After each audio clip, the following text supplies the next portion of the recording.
Good morning. This is Norm Thagard on board Mir Station, along with my crewmates, Commander Volodya Dezhurov and Flight Engineer Gennady Strikalov. Right now, we're busy making preparations for tomorrow's anticipated docking of the Space Shuttle with the Mir Station. That should be exciting for all of us, and we certainly look forward to it. Not the least of our reasons, of course, is we've already been here almost 4 months, and the Space Shuttle is basically our ride home. As we prepare, we are at the same time breaking some things out for further checking as sort of a last-minute verification that some of the equipment that arrived in Spectre will work. But on the other hand, to try to make the station a bit neater, we're also trying to pack some things away and make some order to the station. So it's a busy time. Nonetheless, we're happy to have the opportunity to talk with the folks in Connecticut who are participating in the I will try and handle any questions that are given in English, and my crewmates can answer those questions that are presented in Russian, and maybe in that way we can answer all the questions. And with that, we're standing by.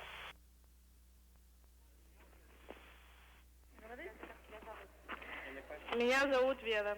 My name is Vera. Владеете ли вы иностранным языком? Do you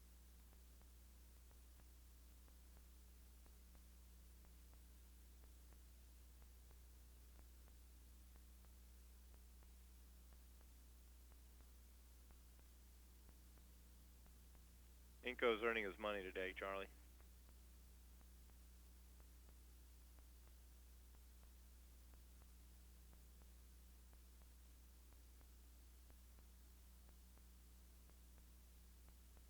Hoot Gibson and pilot Charlie Precourt about to conduct a test of the post-contact thrust system. This is computer software on the shuttle, which when initiated, will provide about a 2-second burst of several of the shuttle's jet thrusters at the point of contact between the shuttle and the Mir space station tomorrow to drive the two docking mechanisms more closely together and initiate the capture sequence between the capture latches on the orbiter docking system's docking mechanism and comparable latches on the Crystal Science Module's docking mechanism on the Mir.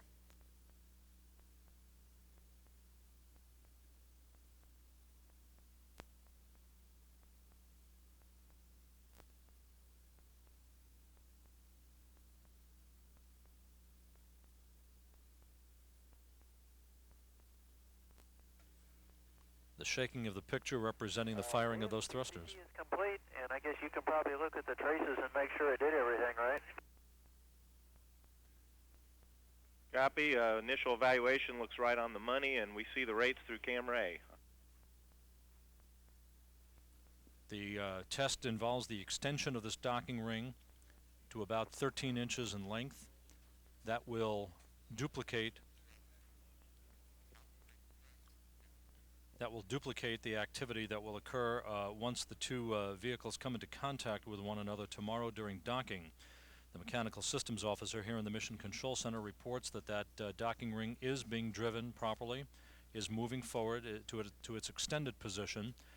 It is at that extended position that the orbiter will come into contact with the docking mechanism on the Crystal Science Module on the Mir, and thus initiate the capture of the two vehicles with a series of capture latches that are located in those three triangular pedals at the top of the docking ring. You can clearly see the docking ring now extending upwards from the docking system itself. At the point of contact between the two vehicles, the capture latches on the top of that extended ring will hook onto comparable latches on the Crystal module docking mechanism. Then the capture ring will be retracted to bring the two docking interfaces flush against one another. At that point, the structural mating of hooks and latches on both sides of the docking interfaces between Atlantis and the Mir will begin. The entire process from contact through capture and then the hard mating of the two vehicles against each other should take about 20 to 25 minutes. This is a Russian-built docking mechanism which was built by RSC Energia, the main hardware manufacturer for Russian spacecraft hardware. It was then integrated into the orbiter through Rockwell International in Downey, California.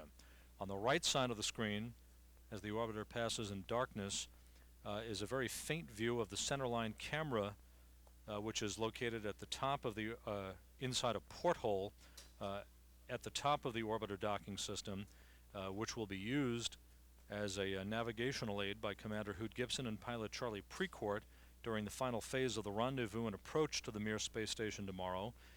In the crosshairs on that shot on the right side of the split screen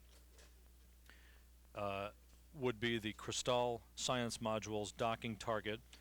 The two views will enable Gibson and Precourt to perfectly align the orbiter docking system mechanism with the Cristal Science Module docking mechanism for a precise point of contact and capture.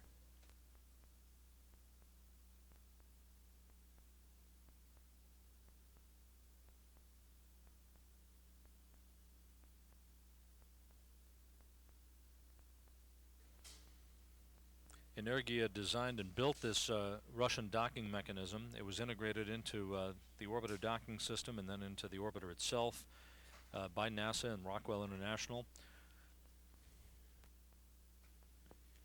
And the initial test of that docking system and the extension of the docking ring went off without a hitch earlier this morning, as Mission Specialist Greg Harbaugh, who's chiefly in charge of the docking system, used two motors through a control panel at the aft flight deck of Atlantis' flight deck to drive that docking mechanism upward to its fully extended position of 13 inches above the top of the docking system.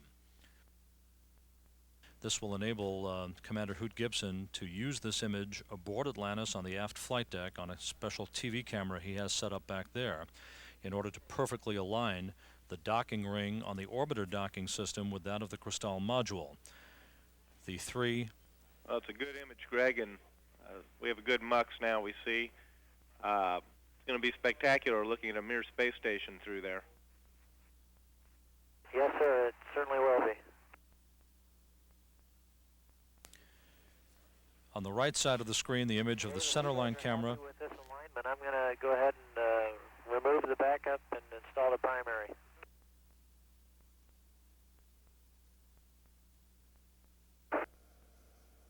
You bet, Doreen. We're all set. All right, let's begin the interview then. I'll tell you all that we are on tape. We're not live, so everybody can relax.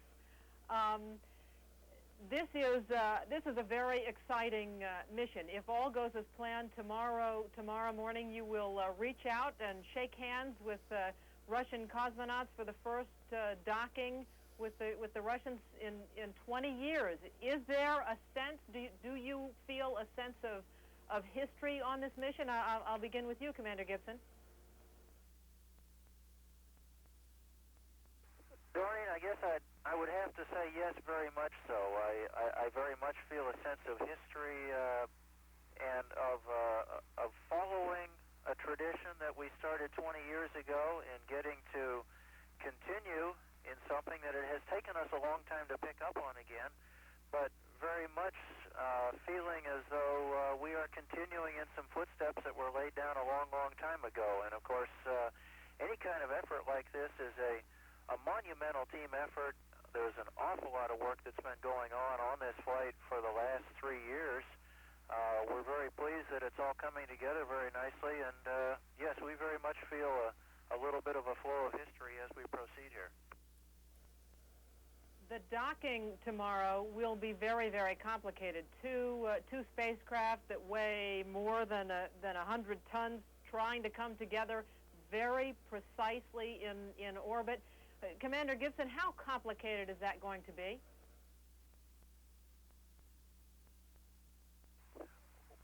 Doreen, it's kind of hard to compare it in complexity to anything we do in our everyday lives. I've never driven an 18-wheeler, so I don't know about the complexity in one of those, but it is a complex sequence of events that we need to choreograph very carefully, that we all need to fly very carefully. We have a very constraining corridor that we must stay within, or we could conceivably damage the solar arrays on the Mir, for example. We have a limited amount of fuel to do all this with, so all of which says it's a complex sequence of events. It's a very constrained sequence of events. Now, having made it all sound very difficult, I will tell you that in the simulator, we had very, very good success, and we've done this probably a couple of hundred times in the simulator. So we're looking forward very eagerly to doing it for real and for doing it tomorrow. Bonnie Dunbar, you trained as the backup to Norm Thagard, who is up aboard the Mir right now. You're in a kind of a unique position to talk to us a little bit about some of the differences between the Russian space program and the American space program, and some of the real challenges you all are having to overcome. Can you talk about that a little bit? Well, I think what I learned primarily is that right now the two programs are very complementary. We have a very unique transportation vehicle and its capability to launch with its payload and bring it back, and they have a permanently orbiting space station. Both programs had intended to develop both elements. The Russians had developed a shuttle called Buran, and we're developing a space station internationally now with the Russians as well. So they're very complementary. I think the biggest challenge all along has not been the vision or the mathematics or the working together. It's really been trying to learn each other's language or come to a common language, and so that we can communicate our thoughts and our concepts and our technical language. Let me turn to your